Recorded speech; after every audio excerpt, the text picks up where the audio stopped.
When you're dealing with the gods, you see what I'm saying? Because let me explain where this is going so you understand how this works, how this magical universe works. It all works based on your heart chakra. That's what this Sri Yantra is. The supreme chakra is the heart chakra. There's a little dot in the middle. There's a little dot in the middle of this Sri Yantra. Inside of your heart chakra, what they're not telling you is this. There's a book. There was one put out, the woman put out the book when God was a woman. Yeah. She mentioned something in the book. She's the only one honest to mention it. Because all the other people that was into the Egyptology thing was males. And they flexed at what they saw.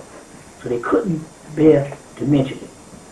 Wasn't until another book came out. It's a book called Egyptian Mythology by Geraldine Pinch. And in there, because it's another woman, she was honest, and she mentioned what she saw in them texts. And what she saw in those texts was Osiris was worshipped as a god that was slain, the god of the underworld. You see what I'm saying?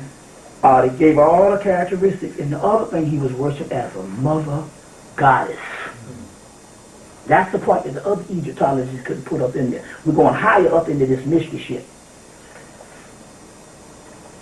Osiris is also represented as the god, as the sign of Venus. The other representation of the sign of Venus is the goddess Het-Heru. Het-Heru is a cow goddess. That's where you get your golden calf in the Bible. Osiris is called a bull.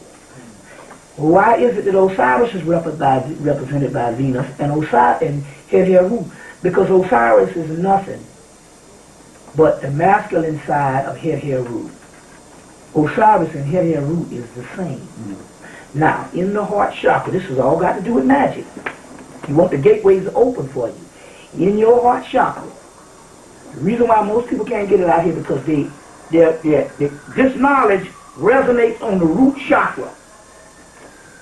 So when it resonates on the root chakra, the root chakra can only give them things that is mundane, societal, and what society says is reality. That's because they're on that level of rise, because the soul is still asleep. You don't even become awakened. The reason why you in here is because everybody in here is vibrating at a certain level of the heart chakra. The heart chakra. And that's the reason why you are here now trying to get this particular information. You understand where I'm coming from here? Of the heart chakra. The key here is that heart chakra. In that heart chakra,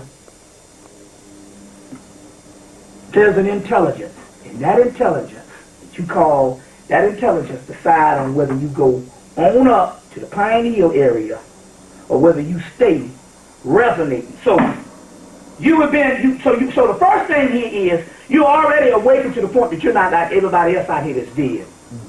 They say you stay 80, 95, 85%. No, this motherfucker is like 0 point something. There's only like a 2 or 3%. Shit. It's like 0 point something amount of people that's awake. And the reason why you're awake is because you're resonating at a certain part of the heart chakra. Then the other part is once you get there, you got to go to the crossroads. Now that means you can decide to just stay at that level and be satisfied with the knowledge you got and you understand that these niggas out here dead, you know, or you'll cross over and start living magically. The difference. And what makes you cross over is this. Inside of everybody's heart chakra is a woman that sits up in there. And she judges. That's Osiris, but in so many words, that's this goddess Lakshmi. That's the Maya thing. There's a goddess that sits up in there, and she judges in your heart chakra on whether you get to the next level or not.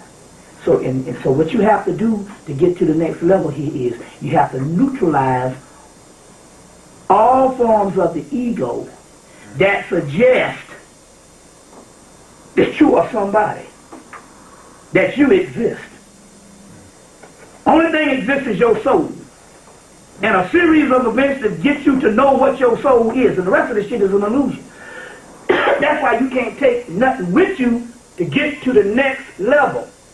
I just want to put that out there. We're going to go back to that particular part in so many words. Now, let me explain this thing and put this on tape so you understand. The Egyptian or the Canaanite level, most of those terms are generic terms now, which means the energy is chaos. So what used to be called Osiris back then, they put it on the temple walls as principles so you can learn the principles of Osiris. You understand what I'm saying? But it's chaos. It has to keep changing. So what you call Osiris is a generic term, which is a term for knowledge. But to invoke the Osar, you understand, to get the full mastery of that and stuff, you got to call on something else. Why? First of all, it's because it's trying to show you that knowledge is not geographical. This thing here, first of all, it was one planet, one landmass at first. You see what I'm saying? Before you had whatever, continental drift, or some cataclysmic thing to break it up into continents.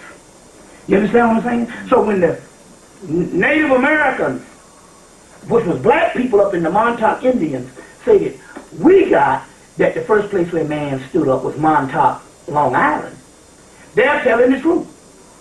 When the Egyptians say it was at the god at the beginning of the Nile where the god Hapi dwelled, you see what I'm saying? They telling the truth.